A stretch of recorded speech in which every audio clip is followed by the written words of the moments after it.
I'm Shelby, And I'm Casey. and this is Chill Seeker. So, Shelby, what are you going to tell me about this week? So today we're going all the way back to the 1800s to one of the most horrifying survival stories in all of American history. While most Americans have heard of this tale, the true details of what happened will leave you shocked and reeling, struggling to imagine what you would have done had you been forced to make the hellish and grisly choices that these poor souls faced. I'm talking about the greatest horror story of westward expansion ever from the perspective of the migrants, the Donner Party story. When I say Donner Party, you're probably thinking cannibalism. And while yes, cannibalism makes far too many appearances for comfort in this story, the circumstances around it are arguably even more disturbing. This is truly a tale of one mistake after another, compounded by bad luck and inexperience that would end up claiming the lives of many once hopeful souls. However, it is not the deaths themselves that makes this tale so harrowing. It is the profound suffering leading up to them. This is a story of hunger so fierce it devoured the very bonds of humanity. A story where nature demonstrated its dominion over mankind, where winter became a tomb and the only path to survival was absolutely unthinkable. So we're going to start off with a quote by a survivor of the party named Virginia Reed. "I would rather die 1,000 deaths than endure another night in this godforsaken place." All right, let's go.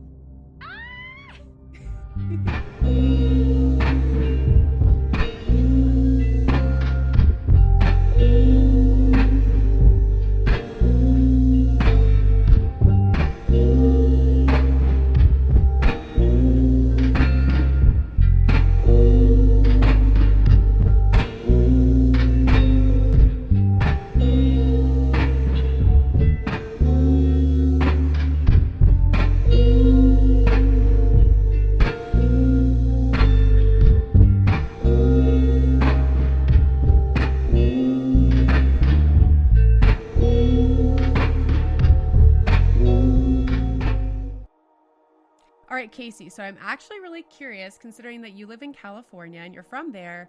Have you heard of the Donner Party? Like, this is a tale that takes place mostly, the crazy parts, in California. Yes, I've definitely heard of them. What do you know about it? Cannibalism. Nice. Okay. Well, this is one of those cases where reality seems so much stranger and more horrible than fiction. All the information I'm going to share with you today came from a wide variety of sources, some books, some articles, some firsthand survivor accounts, all of which are cited in the show notes. I had learned about the Donner Party a long time ago in elementary school, but I had no idea just how truly harrowing the story is until one of our listeners actually messaged me and told me that they're a descendant of the Donners and that I have to cover the story. What? Yeah, because Shout it's out to absolutely our crazy. listeners. Yes, we love the suggestions. And boy, were they right about this story. It's freaking crazy, and I cannot wait to cover it because I've been absolutely consumed the past week just researching Old West tales and cannibalism and all the crazy stuff that goes along with it. I would let you eat me. What a compliment.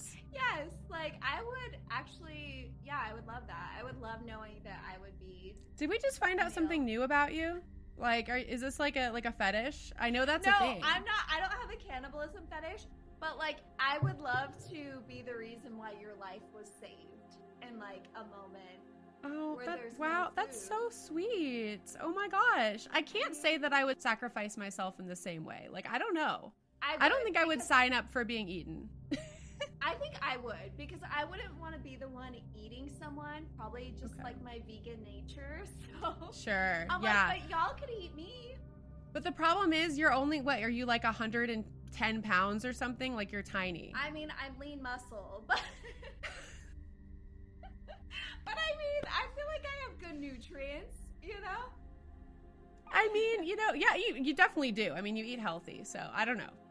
Hopefully it never comes to that for us. Like, yes. I don't know if we're going to be taking any wilderness backpacking trips anytime soon, but But just so you know, in case we do, have that in the back of your mind. Like, if anything happens, I have permission to eat her. So I'll be sure to not bring extra food because obviously I don't need it, right? You don't need it. Yeah. Why carry the dead weight? Be a waste, exactly. Okay. Before we get to the devastating events of the winter of 1846, I actually have another story to share with you. This is one you've probably never heard of, but plays an integral role in the Donner Party saga. The remarkable tale of 17-year-old Moses Schallenberger. 2 years before the Donner Party ever set foot in the Sierra Nevadas, a different group of pioneers tested their luck against the unforgiving mountains. This group was the Stevens-Townsend-Murphy Party, and they were determined to be the first immigrants to bring wagons over the mountains and into California, a decision with unforeseen consequences.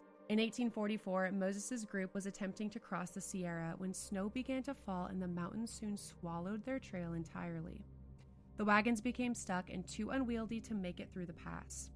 Moses and 2 other young men, Joseph Foster and Allen Montgomery, chose to stay behind, tasked with guarding the wagons until help returned for them. They proceeded to build a crude log cabin for shelter next to Truckee Lake. This cabin was only 12 foot by 14 foot with a hole for a door, a dirt floor, and no windows. So really like a shack. And that would go for like $4K in California. like the rent on that would be like at least $4K here. Yeah, I wouldn't doubt it. This is now a tourist destination where this all happened. Ooh. So yeah, I definitely want to visit it someday. Like I'm obsessed with like haunted places or places that just have a really dark history. So this is absolutely on my bucket list. Like I want to go here. Let's go. Mm-hmm. All right, Casey, I want you to pull up a picture of Truckee Lake and just describe it for me. Like tell me what you think about it. Well, it looks very peaceful. It looks like a lake that you would go to in the summer. Like I'm imagining like summer camp, like a beautiful day. Like it just looks very peaceful. Yeah. So, I mean, if you're going there for summer camp, just make sure you pack a lunch. All right, so the 3 men had food, ammunition, and a sturdy shelter. What could go wrong? Then, the sky opened up once more, and snow would soon bury them alive. It snowed 3 feet the first night. Within days, the men found themselves trapped beneath an endless white abyss. Snow piled higher and higher, swallowing the cabin and making escape less likely by the hour. Their food supply vanished faster than expected. The game they planned to hunt was nowhere to be found. The wilderness had gone silent. No deer, no rabbits, only the distant tracks of coyotes and foxes skittering across the icy crust. Knowing that their 2 remaining cattle were starving to death and that they too would soon face the same fate, they killed the cows and hung the frozen meat in the desperate hope that it would last. But this would not even be close to enough. As the snow continued to deepen, Foster and Montgomery knew that they had to attempt an escape. It was their only chance. Together, the 3 men fashioned crude snowshoes from wagon parts and set out. But they didn't know how to properly secure them, and the way they did it caused snow to build up and weigh the shoes down more and more with each step that they took. At 17, Moses was still just a boy, and his body was weaker, hungrier, and more exhausted than his companions. The weight of the snowshoes dragged at his legs, and within miles, his muscles gave out. They begged him to push forward, but Moses knew the truth. He would only slow them down, and then at some point, he would eventually be left for dead somewhere along the side of the trail. So, looking down at the sheer white void stretching endlessly before him, Moses made an impossible choice. "Go on without me," he said. His companions hesitated. They knew what this meant. No pioneer had ever survived a winter in the Sierras alone. But Moses insisted, and so, with a final farewell, the 2 men turned and vanished into the snow. Moses made his way back to the cabin. This tiny freezing shelter soon became his prison. With no fresh food and the cattle meat dwindling, he took traps that were left behind with the wagons and baited them, finally catching a starving coyote. When he cooked it, the taste was so repulsive that his body rejected it. For 3 days, with nothing else, he tried to force himself to swallow it. Then he caught a fox. You're terrible. Can you believe her? So then he caught a fox and another. The roasted meat was the first real food he had tasted in weeks. Apparently, fox is better than coyote. We learned this. I've never eaten either, but I'm glad of that, actually.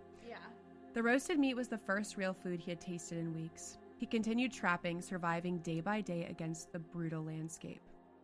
He wondered, would anyone come for him? The weight of solitude pressed down. He passed the time reading books that were left behind in the wagons, speaking aloud just to hear a human voice. Then, after 3 months of isolation, starvation, freezing, and fear, something stirred in the distance. A figure appeared, and at first Moses thought it was a trick of the light or hallucination of some kind born of loneliness. But as the shape drew closer, he recognized the face of Dennis Martin, a member of his original wagon party. And this is 3 months after they left each other? Yeah, so they came back for him. One guy did. Okay. And the guy actually had returned because Moses' sister, who was part of the party originally, had begged him to on their way out because, she knew that he was probably dying in the wilderness by himself, right? I mean, he was only 17. Like, that's crazy. Moses had survived the impossible. At the time he was rescued, he had 11 coyotes hung in the trees as a backup store in case the foxes ran out. Like, badass, right? So, Martin adjusted Moses' snowshoes, showing him how to wear them properly so that snow wouldn't build up every time they took a step. Against all odds, they made it out of the mountains. Moses walked into Sutter's Fort in March of 1845, emerging from a living nightmare that by all accounts should have claimed his life. But as we know, the story doesn't end there. Oh no, I wish it ended like a happy ending, like Moses made it out, he's got a nice soup ready for him. Well, the way it continues doesn't really have to do with Moses. 2 years later, in 1846, the tiny cabin where Moses had suffered in solitude would become a refuge for one of the families in the doomed Donner Party. This family would suffer a fate incalculably worse than Moses had, but the small, roughly built cabin seemed to have an air of luck about it. Perhaps it was just better built than the other cabins erected by the desperate pioneers, or maybe some of Moses' stern determination had somehow left its mark on the tiny structure. Of all the families in the Donner Party, one of the only ones that emerged completely intact were the Breens, and it just so happens that it was they who took shelter in Moses' cabin. Now, I will tell you the tale of the Donner Party. I want to warn you that this episode contains graphic depictions of death and cannibalism, including that of children. If you are sensitive to these topics, I urge you to skip this episode. The details of what happened are truly nightmare-inducing. Okay, so for those of you still here, I want you to imagine something. You and your family have packed up everything you own into a covered wagon. You've decided to leave all you've ever known behind, chasing the dream of a new life in free, fertile land in the uncharted West. You embark on this journey optimistic, with giggling children and strong oxen, a sense of adventure in the air. You're a pioneer, and surely your bravery will be rewarded when you reach your destination. After all, it is God's will for Americans to settle the West. You are a history maker. The thing is, you've also been a farmer your whole life and have literally never even seen a mountain. You can't possibly imagine in just what way you'll end up making history. This is the exact position that the Donners were in. George, one of the leaders of the party, and his brother had been farmers their entire lives. James Reed, the other leader, was literally in the furniture business. They had all lived in the flatlands of Illinois, where there isn't anything larger than a gently rolling hill in the entire state. Like, I looked this up and it's true. And as somebody from Washington who spent most of my life on the West Coast and hardly ever traveled to the Midwest, like, this was crazy for me to actually realize that there are no mountains at all in that area. Like, it's literally flat, which, right? Wild. I mean, you're from California, so same, mountains everywhere. I know. Yeah, it's like there's everything here. So I can't imagine, like, also, why did they want to make that trek? The hope of a better life. Like, literally, they believed, so first of all, there was this whole manifest destiny idea going on that Americans are meant to settle the West and that there'd be land waiting for them and they could basically just go there and claim land. So even though these people were successful, they just like had this pipe dream of being even more successful, right? Just like finding more riches in the land and owning more and making a name for themselves. And I mean, so they really were American. Like, it's never enough. They just need more and more and more. Yeah. Well, we'll discuss the folly of that mentality throughout this episode. And what's crazy about this, so they were just like almost all of the people heading out west. I didn't know this. I always picture like a super rugged mountain man who knows exactly how to survive in the wild, right? And like women, like pioneer women. You think of them as being like these rugged, like wilderness people. But they're mostly just normal people. The guy, like I'm imagining the guy that's on like brawny paper towels. like that's who I see. That's like, yeah, we're going out west. Yeah, no, but like, it's way more likely that they're just like basically the modern day equivalent of an accountant. Like, they're just random ass people. They don't have wilderness or survival experience. So keep that in mind as I tell you the story, because I feel like that reframes a lot of the ideas that I had about, you know, the Old West and expansion as everyone just being a badass. But like, they're just normal people. They're just like people with regular jobs and families. So crazy that they would just not have any wilderness experience and decide to embark on this journey. Really blows my mind. Yeah, it's so wild when people do things that they're completely unqualified to do. I mean, yeah, that is like a pretty American thing, you know, just like believe in yourself, like you got this, right? But I mean, the consequences in this story are pretty great. So definitely makes you think twice about that mentality. All right, so Casey, I have a question for you. I've thought about this a lot, and I have to ask you, do you think you would have been a pioneer woman? Like, do you have that taste for adventure, or would you have followed your husband, assuming you had one, out west to, you know, for the promise of riches? I feel like I would have done it on my own. Like, fuck the husband. I'm going to find my own way. I'm going to build a tree house. I'm going to go find the most beautiful lake to live on. And it's just going to be me and nature. Like, I'm getting like Snow White. Like, I'm going to be the pioneer that was like Snow White. I'm going to befriend all the animals. Me and the coyotes and the foxes, we're going to be friends. We're going to find berries together. Like, that's what we're going to do. So you think you could survive the winter? What about you? Oh, probably not. Like, I'd probably be the first one dead, but like, it's fine. Like, just be. It was fun in the meantime. Like, summer was cool, right? Exactly. Yeah, exactly. I can hardly survive winter here. Like, and she lives in LA, everybody. So freezing. It gets so freezing in here.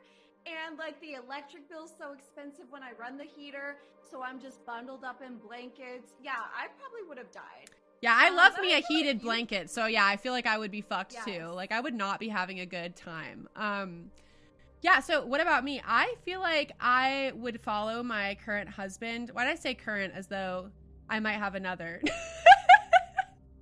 I was thinking my husband in this time, right? Like, not in the 1800s. Lifetime. Exactly. Although I feel like we've been together for many lifetimes. It's my personal, you know, opinion. But anyway, so if I was married to my current husband in the 1800s and he wanted to go west, I feel like I would have been down as long as we didn't have kids. Because with children, like, there's no way that I'm making that trek. But he is, like, definitely a survivalist. Like, I always say that one of the reasons I married him is because if there is some kind of apocalypse situation, like, I know that he'll keep us alive, which I think, to me, is, like, a very comforting quality, right? And so I feel like I would trust him to not kill us. And he definitely, like, I feel like things wouldn't have gone as poorly as this, for sure, if I was with him.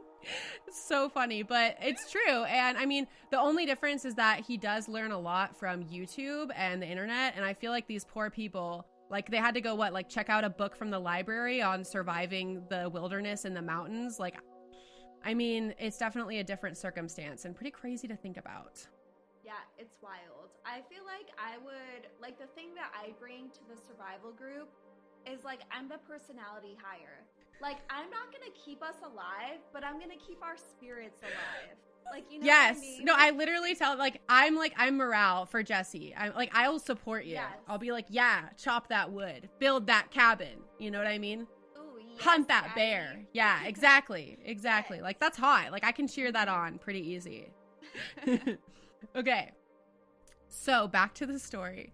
Initially, the group consisted of 32 individuals from the Reed and Donner families and their employees. They hired like guys to come with them to like help them make this trek, basically. Like, again, these people were well off, you know, they weren't struggling. Which also, like, can't you just be happy? You have enough, you're well off, but you would rather, like, in the pursuit of more, you're gonna die. I mean, obviously they weren't thinking that in advance, but they were very foolish in their pursuit of basically greed. I mean, yeah, we're gonna talk more about it, but they were not satisfied with the good lives that they had back home, and they wanted more. And for some of them, it actually did work out still, which is crazy.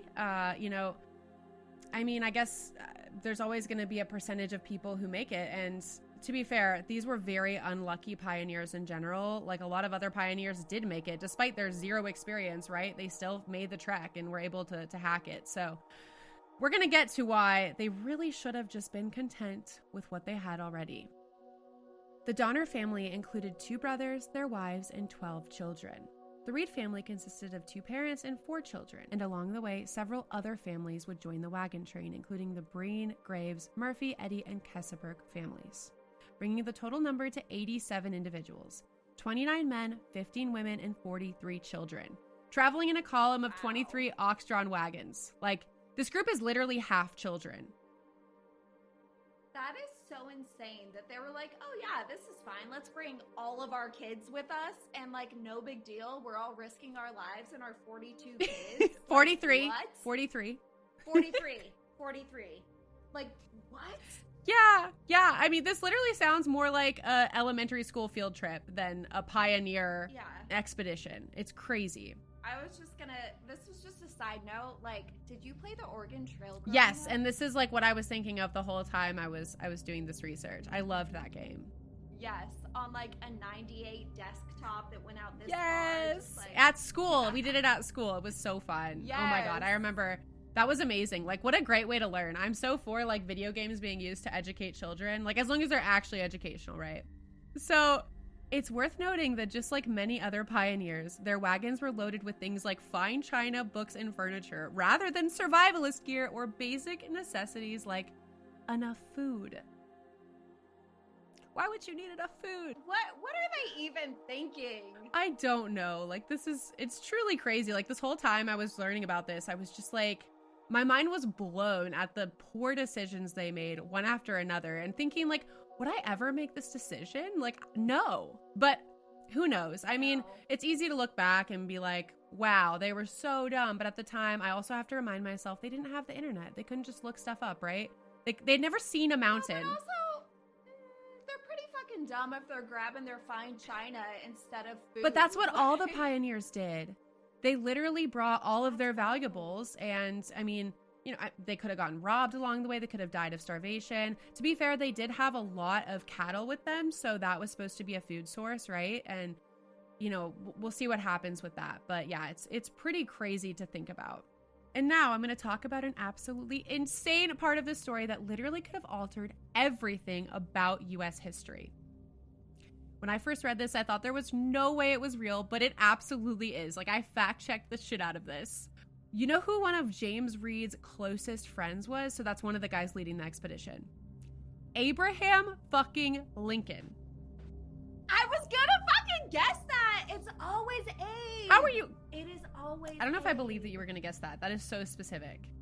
No, I truly was gonna guess that. I was like, it's gonna be a president, and then I thought about the era, and then I was like, it's Abe Lincoln. Well, if that's true, you're a genius. But It's not true. only was he a close friend of James Reed, but James was desperately trying to convince him to come on this journey with him. And Abraham Lincoln seriously considered going. The only reason he didn't was because his wife, Mary Todd Lincoln, strongly opposed the decision, considering their young children and her family ties in Illinois. Like, Shout out seriously, Mary Todd. seriously, that was the smartest decision they ever could have made. The connection between James Reed and Abraham Lincoln really shows us how one simple personal decision can have massive historical consequences. Lincoln's choice to remain in Illinois not only preserved his future, but also the entire nation's. Keep this in mind as I tell you the rest of the story and what could have been the infamous president's fate. had he decided to go. Also so skinny. His fate for not going was pretty bad too, but that's true, but like it would have been worse. It would have been way worse. True. You haven't heard this story yet. Like I would much rather go out with a gunshot wound than what happens here. Like truly. And what I was gonna say is he's so skinny, I feel like there's no fucking way he would have made it. Okay, so back to the Donners. The original party had left Independence, Missouri on April 15 of 1846, already weeks behind most other westward travelers. The conventional wisdom warned against setting off any later than April 1st, but for reasons unknown, James Reed and George Donner decided against delaying until the following year. Shortly into their trek, they also stopped for 5 days for a grandmother's funeral, an act of respect that cost them valuable time. A late start meant a narrow window to cross the Sierra Nevada before winter, but they had all summer to get there. Unlike other pioneers, some of the families, including the Reeds, brought huge, unwieldy wagons, essentially moving houses, making travel much slower and more difficult. This decision would prove to be a costly one. As they traversed the established trails west, they encountered a man named James Kleiman at Fort Laramie, who was an experienced frontiersman and a former comrade of James Reed from the Black Hawk War. And like, this is just such an extreme example of running into someone like, out at a restaurant or, wherever you're at your gym, right? But this is literally, they're on the trail west. They're on the Oregon Trail, and they just like run into some random guy that knows the leader that they literally fought together in a war. Like, what a weird coincidence, right? that's wild. It's crazy. Okay, so anyway, Kleiman had recently traversed a new pioneer route called the Hastings Cutoff and was acutely aware of its perils. The word of this new trail had been spreading and had reached the ears of the Donner Party, who were considering trying it out. Kleiman strongly advised them against taking it, emphasizing its treacherous terrain and the significant challenges it posed for wagon travel especially. Despite Kleiman's earnest warnings and renowned reputation as a mountain man, Reed was enticed by the prospect of a shorter path to California. Further along their trip west, they received a letter from a man named Lansford Hastings, the ambitious individual who was the one promoting this new route that he had named Hastings Cutoff after himself. Why do people do that? Like, why do they need all the recognition? Like, it's the ego. Like, I found out that Kegels were named after a guy. It was like Dr. Kegel who came up with Why would you want that named after you? Yeah, it's like, hey, when you're like squeezing your cooch and making the muscles contract? Yeah, that's named after me. Mr. Wow. Kegel, nice to meet you. Dude, that was my last name. I would, like, if I married a guy with that last name, like, he's changing it to my name. Oh, for Not sure. doing that. Sorry. I don't care what your grandfather invented. Like, No. That's awful. And then it's also my favorite, which, like, kind of like here, they name a disease after the scientist who discovered it, right? So it's like you have this horrible, like Huntington's, Parkinson's. It's like, do you literally want like a horrible disease named after you? That seems like bad karma for eternity. Like, I don't want to curse my bloodline, right? No, not at all. Like, absolutely not. Okay, so this wasn't a letter specifically to the Donner Party. It was more like a leaflet left for any and all migrants coming through the trading post. This was literally the Oregon Trail version of an Instagram ad. Inside the letter, Hastings claimed this path would shave hundreds of miles off the journey by veering south of the Great Salt Lake, presenting it as a more direct route to California. To James Reed, this was all the assurance he needed to ignore the warning of his old friend Kleiman and proceed ahead to the shortcut. See, this is why you don't take shortcuts in life, people. This whole thing, yes, it's this whole story is a lesson in not taking shortcuts. Like, I talk about this in the episode. All right, so I will note that George Donner's wife, Tamsin Donner, did strongly object to this decision. But of course, because it's the 1800s and she's a woman, she was totally ignored, and they're like, we're doing it. See, she was like our girl, Mary Todd. She's Yes. like, this is a bad idea. Let's stay home. We have a good life. By the end of this, I'm sure that they would regret not listening to her. The problem with this shortcut was Hastings had never actually traversed it himself. And surprise, his motivations were not altruistic. He had ambitions of establishing... I know. He had ambitions of establishing himself as a prominent leader in California and believed that guiding settlers along his cutoff would bolster his influence. This guy was a big believer in manifest destiny and wanted California to be flooded by American settlers from the east in order to overtake the Mexicans and Native Americans that were already living there. Of course, at this time, the Mexican-American War was going on, and men like Hastings were working hard to claim the land as their own. Hastings' personal agenda ended up playing a pivotal role in the fate of the Donner Party, as they decided to heed the letter's advice despite actually never meeting the man in person. They literally got like an advertisement flyer, and they're like, yes, this is going to determine everything I do in my life from this point forward. You know, it's kind of like the people who buy stuff from Instagram ads, like the skinny tea. It's like the people that are drinking this tea thinking it's making them skinny when it's all a gimmick. It literally just gives you diarrhea, like I've heard. Yeah, like it's not, like, how do people fall for that? It's like MLMs, pyramid schemes. It's like you wonder who's falling for that. And then you realize, like, okay, like, even that's human nature. Even good, smart people can fall for these things. No, absolutely. I mean, we can see this, like you said, in everyday situations now. It's just that the consequences usually aren't this bad. Maybe you waste $30 on something from an ad, but you're not at least possibly murdering your entire family. So, where everyone else went right, the Donner Party went left. But Kleinman's was not the last of the warnings that they should have received. A man who had been riding with the party earlier had gone ahead to scout the route and sent back a letter to be held for the party, giving them the same message. The route was not safe. But Jim Bridger, who ran the trading post at Fort Bridger, hoped to gain profits by Hastings' cutoff becoming popular. And so he kept the letter to himself and encouraged the party to carry on. Wow. Yeah. You know what's even more messed up? This guy, if you just look him up, like, that's not even usually a part of his biography. It's just like he was an Old West pioneer who ran trading posts, and like, wow, what a big, strong, amazing man. Like, that's literally, he's like revered as an Old West hero rather than known for this bullshit. Yeah, literally. Yeah. So, while we can't have known if this letter would have dissuaded the adamant James Reed, it's safe to say that this outpost owner has blood on his hands, just like Hastings and Reed himself. And speaking of Hastings, he was actually riding in a party ahead of the Donners, and probably due to his conscience, tried to leave the Donners notes along the trail with additional vague and erroneous instructions that really only proved that he had absolutely no idea what he was doing and had no business giving any advice in the first place. Like, the first note that he left for them told them to have someone from their party go up to meet with him, and then he would come back with that person and help lead them the correct way. But when they sent somebody to scout ahead, they found him, and he talked to them, and they're like, can you come back with me? And he's like, no, sorry, I'm not going to. I guess I lied in the note because I'm staying here, but you can like take this random route around the side of this mountain instead of over it because it should be easier, right? Even though I've never gone. So he literally told them to take this other route that wasn't the one that he was on. And it ended up being like 10 times worse. So, again. This guy sucks. Yeah, pretty bad. Pretty bad. And once again, he's like actually known as like an Old West hero type guy, right? He's not, it's crazy.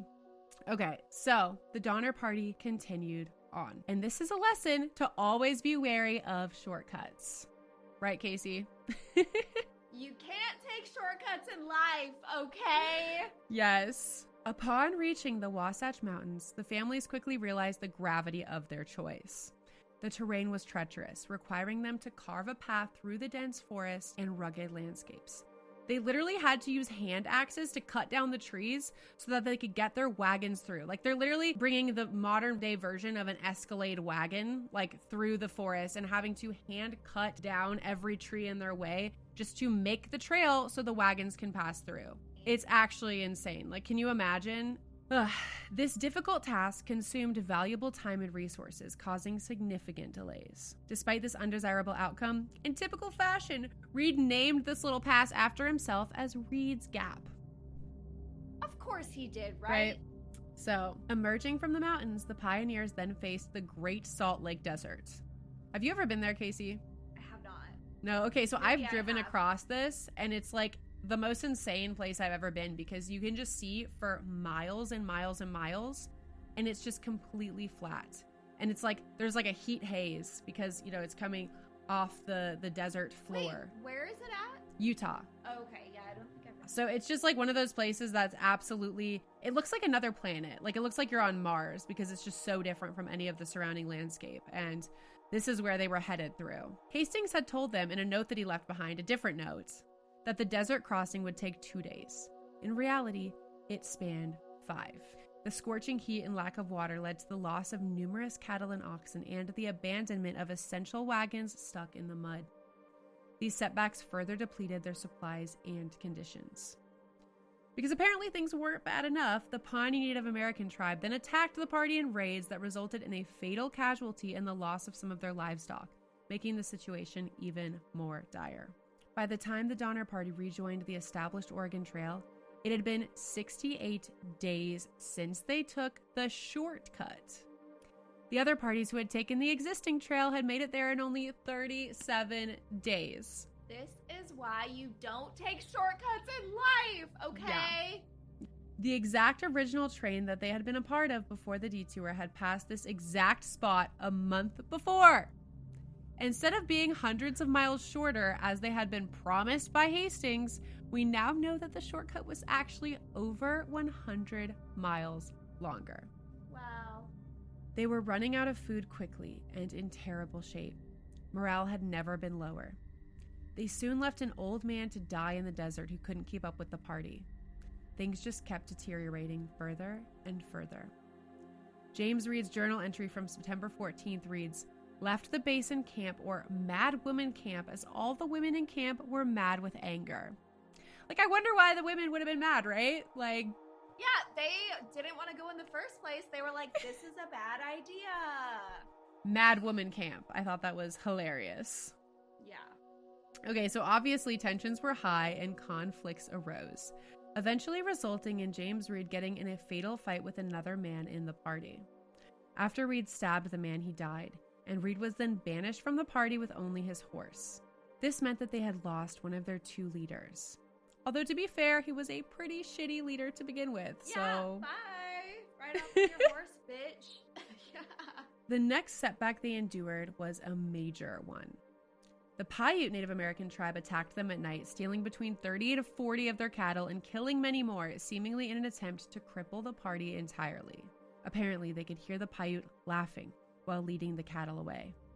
Another few of the party were murdered by the tribe and their belongings stolen. Oh no, they're fine China. Literally.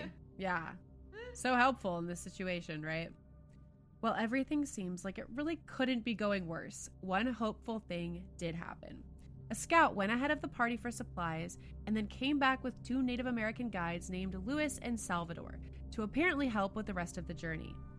Unfortunately, this would be the last journey Louis and Salvador would ever make.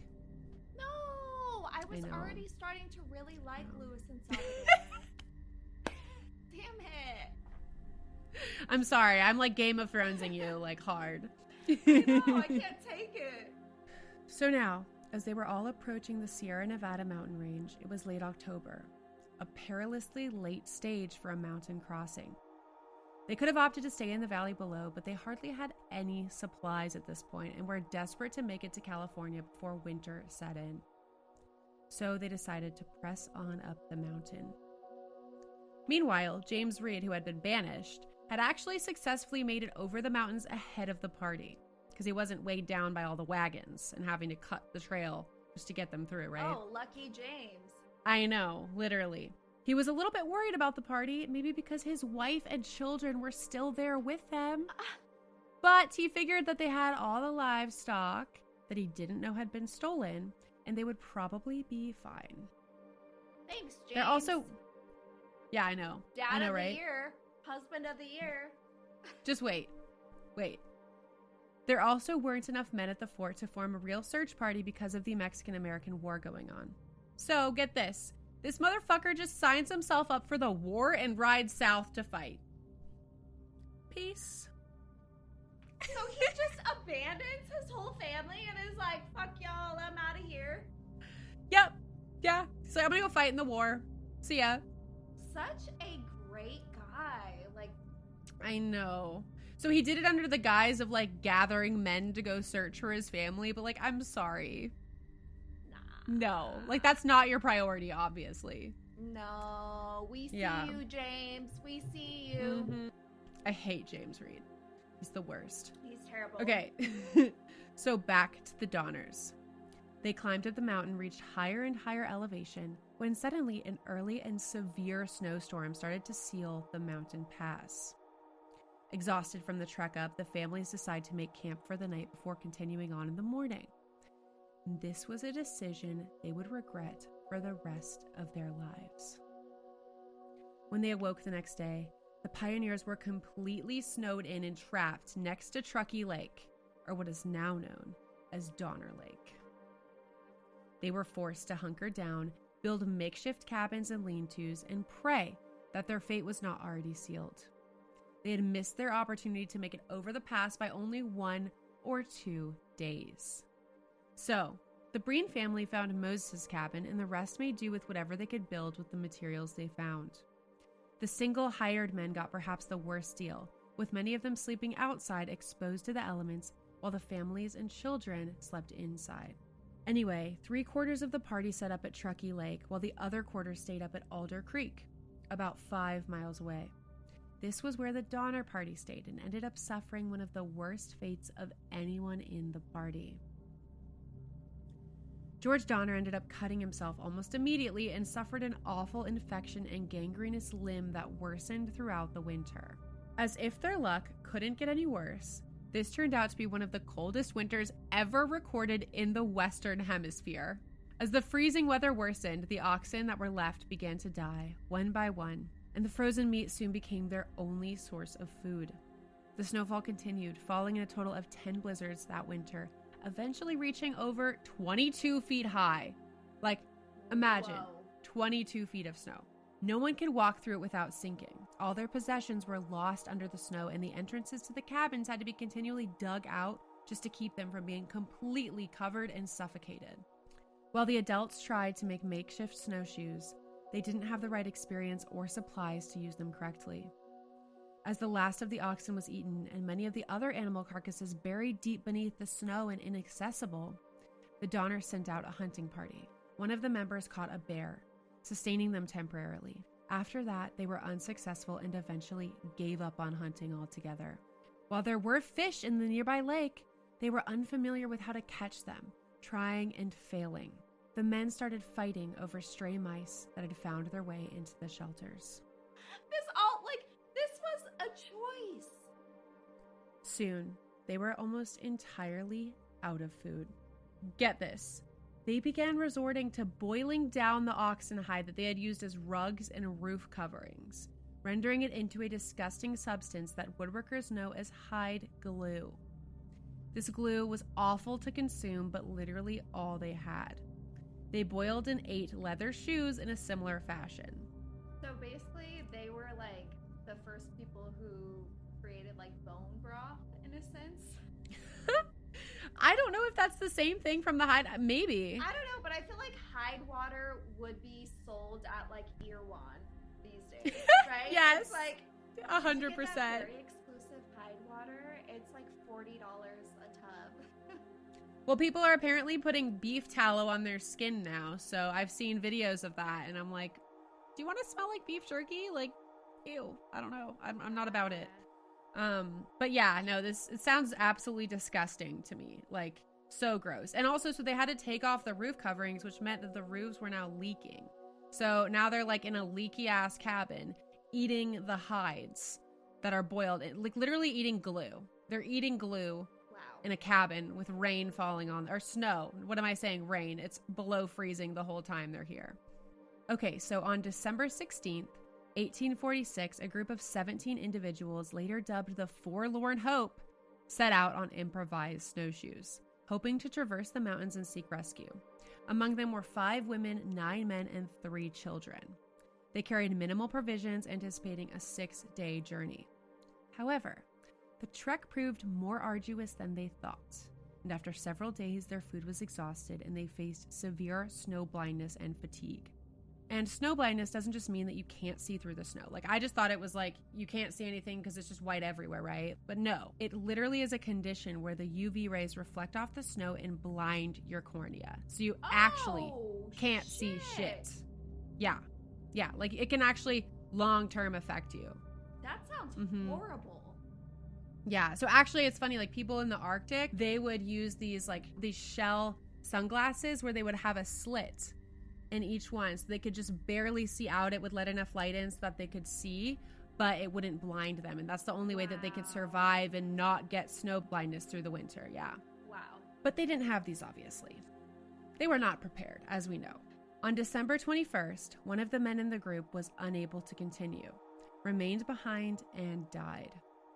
The group pressed on, but by December 25th, after enduring a blizzard and extreme hunger, they faced a grim decision. Their food had run out, and they had been surviving by eating leather shoelaces and tree bark. One man proposed that someone should sacrifice themselves to save the others.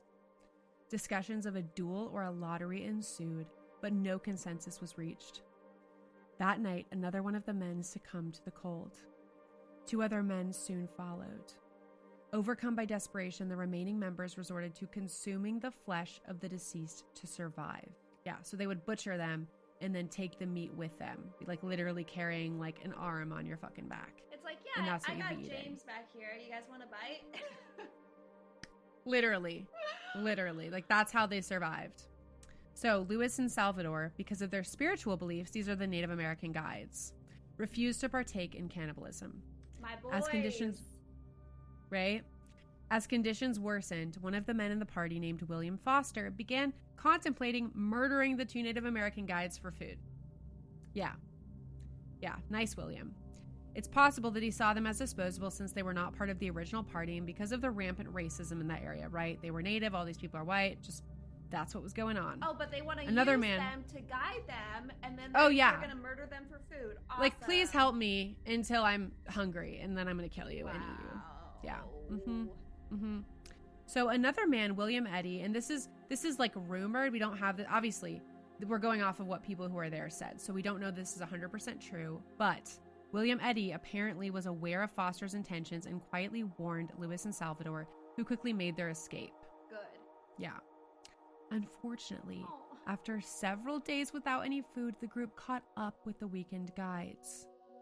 On or around January 9th, 1847, William Foster shot both men, and their bodies were subsequently consumed by the starving party. Oh my God, ew. I hate William. How dare he? So this is the only confirmed murder that took place for purposes of cannibalism in this ordeal, although there are accusations of additional ones. But we know that this happened. He did murder them and eat them. The Forlorn Hope group ended up wandering in the wilderness for over a month. This was supposed to be 6 days. Wow. Over a month they were out there. Until they finally reached help in a Native American village. Ironically, right? They just murdered 2 Native Americans, and then, of course, they reached salvation in this village. Only 7 of the 17 members had survived by eating the flesh of the dead. Now, back at main camp, things were not going any better.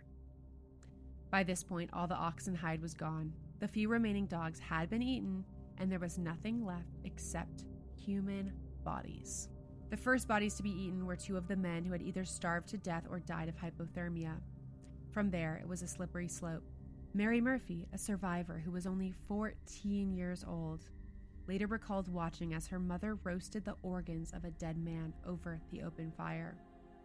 She said, "I shuddered and turned away, but in a little while they came to me and forced me to eat it." Shelby, would you eat it? I don't think so. I couldn't. I don't think so. I don't think I could. I couldn't. No. See, that's why I say I would let people eat me. Because I'm like, I'm not going to eat anyone, so I'm going to starve to death. So then just feast on Yeah. Yeah.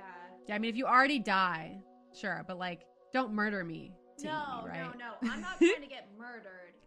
I'm just like, hey, use me as a resource after I'm already out. Sure. You know? If I died naturally, like, if I had any loved ones with me, like, I would totally not care if they ate me. But, I mean, the problem is the psychological consequences of this lasted far longer than this ordeal. Like, This is not something you can just forget, like eating dad, right? Like, that's pretty fucked. Seriously, I know. So what's even more messed up about this is they saw all these people around them dying, right? And they assumed it was because of starvation. But it was more likely because of hypothermia. So they're like, oh my God, these people are dying. I better eat because they're dying of hunger, right? And so they would be forcing themselves to eat the dead bodies, even though they likely could have survived for longer without food. They just didn't know. And they thought that that was why everyone was dying, but it was really because of the cold. Oh my God. It is estimated that around 21 people were eaten by the end of this ordeal. Now, a question. Did they eat any of the children? Well, there were accusations thrown around that one particular man, Louis Kesselberg, ate a young boy and even murdered several victims to cannibalize them, including Tamsin Donner, which he of course denied. He was found with the body of a young boy and the gold of Tamsin Donner, who he said gave it to him to give to her children. Right? Yeah.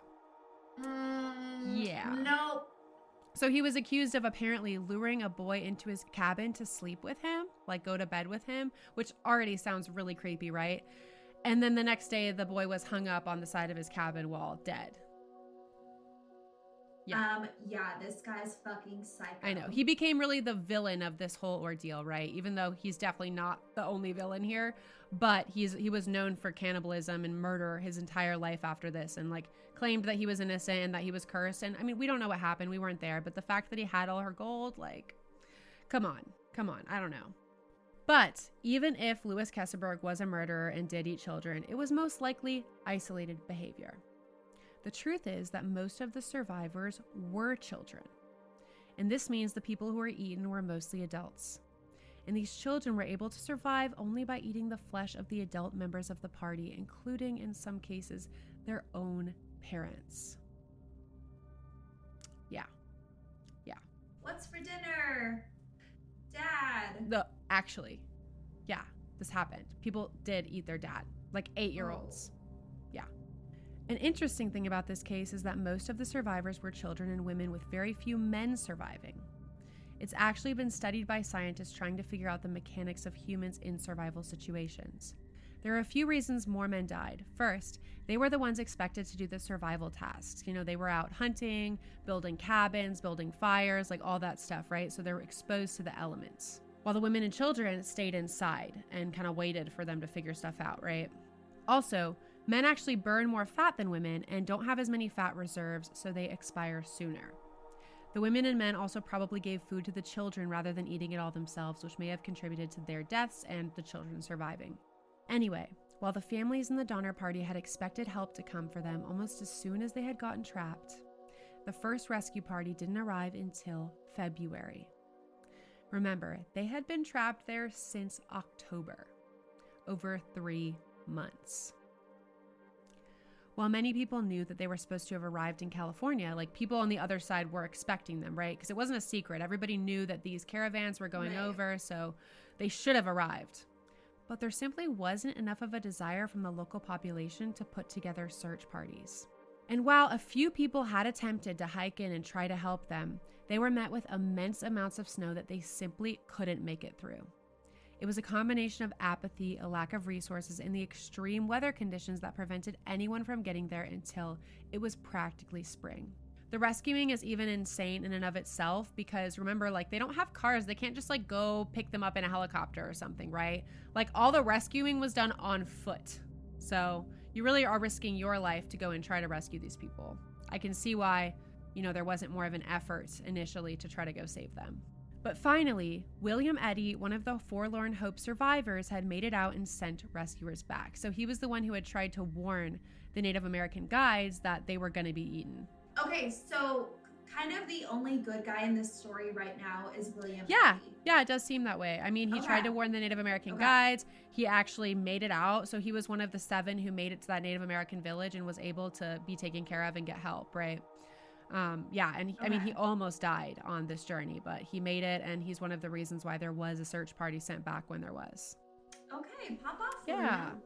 So when the search party arrived, they found a nightmare. Like, I would not want to walk in on this in a million years. One rescuer, John Stark, later said, quote, I saw a woman gnawing on a human rib as a dog might on a bone. Like, can you just like imagine that? Like, you're walking into camp, you're expecting to see people like, you know, with fires or whatever in their cabins, and you just see that. Just like, yeah, no. No, thank you. No, thank you. Mm-hmm. No. The first rescue party took out 23 survivors, mostly children. They left the weakest behind. The crazy thing to realize is that even though they were being rescued, they still had to make it out on foot, hiking for days until they reached the fort on the other side of the pass, as I said before. Like, this was not an easy rescue operation, you know? 2 more rescue parties followed in March. One of them found George Donner with his limbs infected and rotting with gangrene. His wife, Tamsin Donner, refused to leave him, standing by her man until the bitter end. Even though she was one who warned them and said they shouldn't take that stupid fucking shortcut. She tried, but ultimately she rides for her man. Yeah. But it's kind of crazy because she had children that she sent out with the rescue parties but stayed with her dying husband. Like, I feel like if I was the husband or her, I would be like, my kids need parents, right? Like, I don't want to orphan them. So yeah. I feel like the best thing to do would be honestly like put him out of his misery, you know, have someone shoot him or something and then go with your kids. But who knows? Maybe she wasn't thinking straight by that time, right? I mean, this definitely wreaked havoc on all of their mental states and their health. So we don't know how she was feeling. Neither of them were ever seen alive again. The 4th rescue party arrived in April, and by then only a few survivors remained. In total, 87 people had set out on this journey, and only 48 survived. And while the survivors had made it out with their lives, they would never be the same again, to say the least, right? When the snow finally melted completely and another group came to check the site, what they found was pure horror. The cabins were full of rotting, mutilated bodies, like they'd been carved up like a butcher. Yeah. Bones, skulls, and burned remains. One rescuer wrote, "A more revolting and appalling spectacle I have never witnessed." So, they burned it all down. The rescuers set fire to the cabins, to the bones, and to the horrors that had taken place in an attempt to erase the events that had happened from memory and the landscape. While they succeeded in destroying the buildings, this story will live on forever as the most disturbing tale in pioneer history.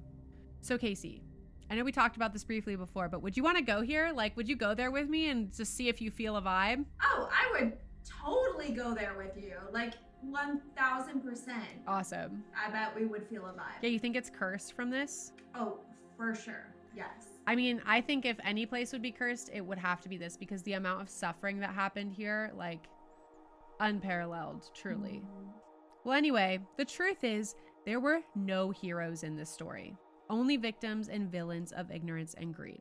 But as always, I have one final twist for you, and here's the part that will make you want to scream. What? It turns out help was closer all along than anyone had realized. In fact, it was literally right in front of them. What? Just a few years ago, over 175 years after that fateful winter, recent archaeological and anthropological discoveries found evidence that Native Americans had tried multiple times to bring food to the Donner Party in their cabins. Yeah, so they brought them like rabbits and acorns and stuff, literally. But when they approached them, they were shot at and chased away by the Donner Party. So they couldn't even drop off the food. Yeah.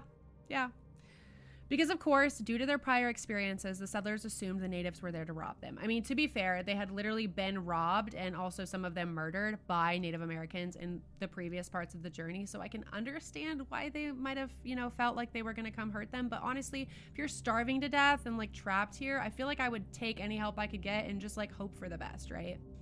Exactly. Yeah. And clearly they had no issue murdering the 2 people that were already trying to help them. So... I know. The tribe did continue to silently watch the doomed pioneers from a distance, even as their help had been rejected. But when they saw that they had begun eating human flesh, they decided to leave them entirely alone, thinking that they had gone crazy. Understandable. Right? Totally understandable. Like, you see some women just like gnawing on a leg, like you're gonna be like out of there, right? No thank you. In a cruel twist of fate, the Donner Party had turned away their one last chance at salvation. They had not understood or respected the land. They trusted bad advice, ignored obvious risks, and made catastrophic mistakes that cost half of them their lives.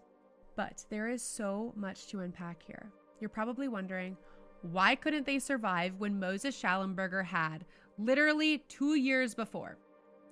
What was so different? Like, they were in the same exact spot, some of them even staying in his cabin. Why couldn't they survive and he did? So Casey, if you had to guess, what do you think? Because Moses was dope as fuck. And these people were greedy and only looking out for themselves. Whereas Moses was like, I don't want to hold you guys back. Go ahead and I'll stay here. Then he was rescued. See, the moral of the story is don't be fucking selfish. Okay, so this is like karmic intervention. Like okay. So you think Moses, just the universe was looking out for him. He was rescued because he did the right thing. Okay, I get where you're coming from with this. I think so, but also I feel like you're about to tell me the real reasons. Well, I mean, that could have been part of it for sure. I did a lot of research on this because this was like maddening to me. And I'm like, literally, this guy just made it. Like, why did they all end up eating their dads? Like, this is crazy, right?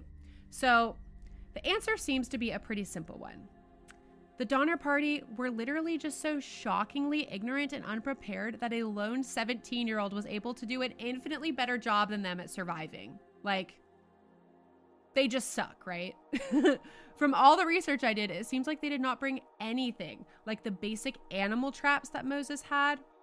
Of course, they could have made a snare, but they just didn't know how.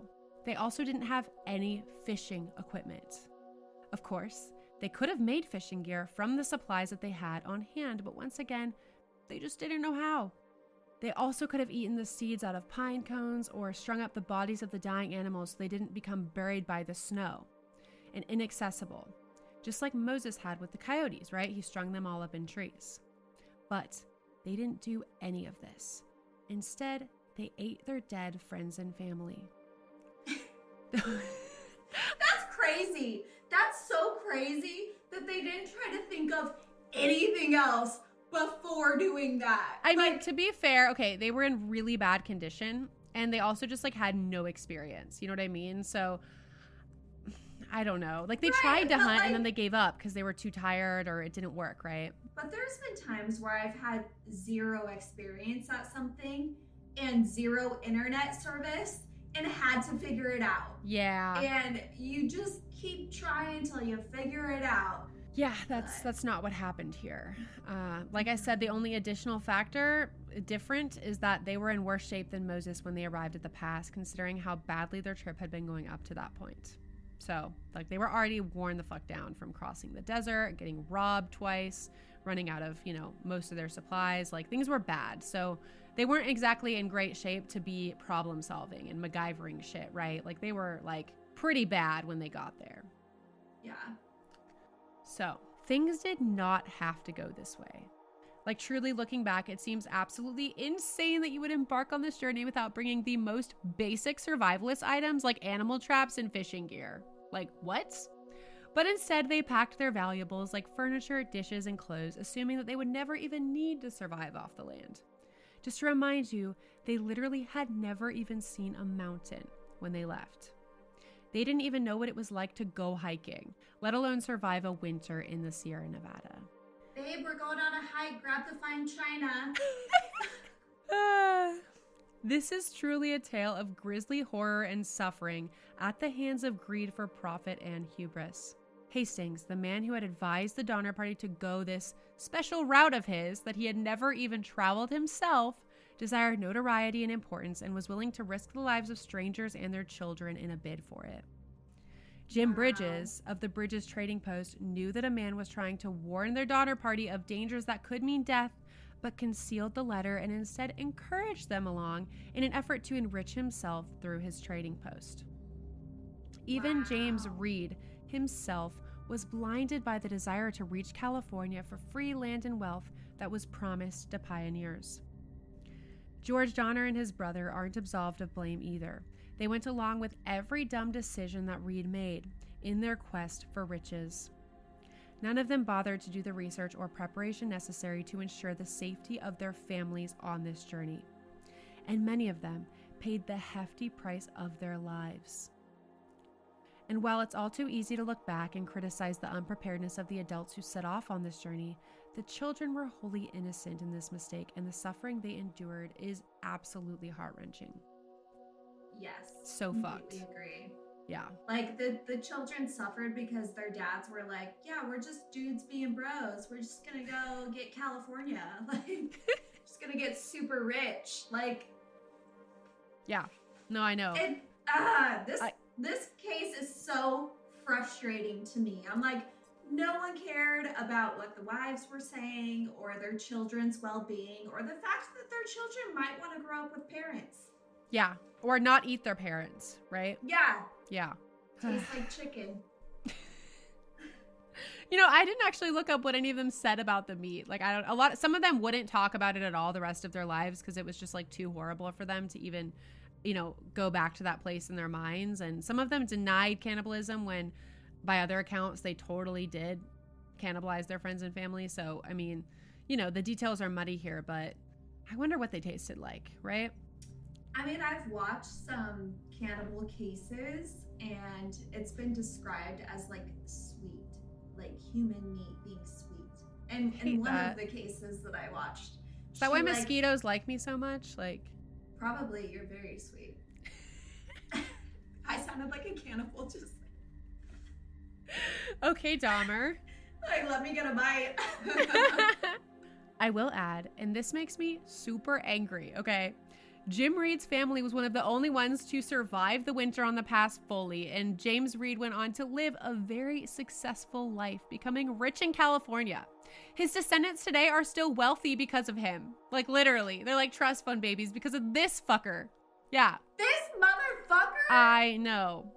Like, of course, the guy who is probably the most to blame for all of this literally got out scot-free. And that's just life, I guess. Like, fuck. I mean, yeah. I mean, the worst people end up being so successful and powerful, and it makes no sense. But you know what I think it is sociopaths, because they're so willing to risk everyone else's lives and feel zero remorse, that's why they become so successful. 100%. I actually wrote some papers in college on this idea of like psychopaths. People who score higher with psychopathic traits are way more likely to be CEOs, surgeons, like people high up in the military, you know, some very successful positions because of their, you know, all these different traits that they have. They're willing to kind of put other people down to get ahead, so they're more successful. They also don't stress out in really horrible situations that other people would, you know, and that can actually be a skill. Like I said, surgeons can see somebody almost flatlining or dying right in front of them and remain calm and try to solve the problem, whereas like I would freak the fuck out. I would be a terrible surgeon or doctor in general. Same. Yeah, like no way. I'm gonna be like crying in the corner.